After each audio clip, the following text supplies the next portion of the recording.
सम्पूर्णमा नमस्कार। म हजुरहरूलाई एउटा कुरा जानकारी गराउन चाहे। अब यस रुरु रेसुङ्गा फ्यान्सी स्टोरको सेवा सुविधा गुल्मी अर्घाखाँचीदेखि अब फेरि कपिल वस्तुको बनगाई घेरुवा बनगाई चोकतिर फेरि आउनुहोस्। यहाँनिर हाम्रो सेवा सुविधा सुरु भएको छ। यस ब्रान्चमा हरेक माल मात्र रु 500 मा पाउनुहुनेछ।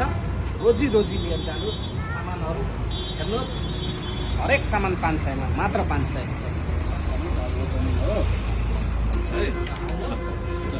अर्घाखाँची आउँदा जाँदा गाडी रोकेर सामान किनेर झोला भरेर जानुहोस्। राम्रो होस्, राम्रो चलोस्।